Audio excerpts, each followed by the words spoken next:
Maligayang pagdating sa mga DIY ideas. So, meron at tayong bisita ngayon, si Barbie. At gusto niyang magpaayos dahil carnival na at gusto niya raw maging si Elsa. So, andito rin si Elsa, bumisita sa atin. Hello! At mabuti na lang at naawa ito kay Barbie. So, pahihiramin niya daw ito ng kanyang palda. Ayan. So, ang bait naman ni Elsa. Ayan, tignan natin. Oh, hindi bagay sa top na suot ni Barbie. So, tinignan namin ang kanyang wardrobe at nakita namin itong magandang damit. Ang top banda ay magandang combination dito sa palda ni Elsa. At okay lang kahit may kasama itong palda dahil matatakpan ito sa palda ni Elsa. Tapos, meron din tayong isang cape na may ice crystals. So, pwede na ang mga ito na gamitin as costume ni Barbie. So, I'm sure magandang-maganda si Barbie nito. Meron din pala siyang sapatos na ice blue. So, yeah, ang ganda.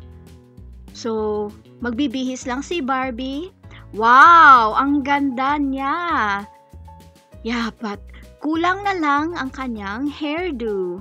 So, kailangan nating i-style ang kanyang buhok na parang kay Elsa.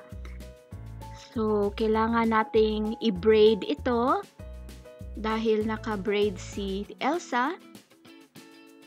Ayan.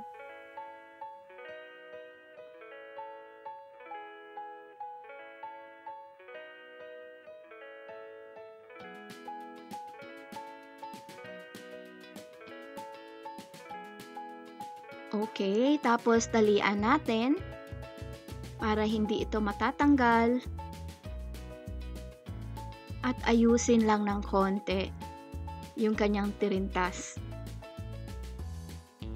So, ready ka na, Barbie? Humarap ka nga sa amin. Tada!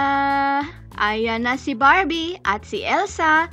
So, parang magkapatid itong dalawa, di ba?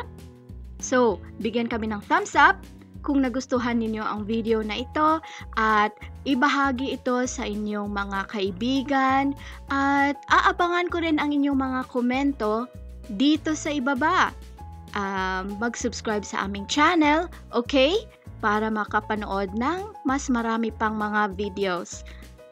Yep. So, huwag kalimutang bigyan kami ng thumbs up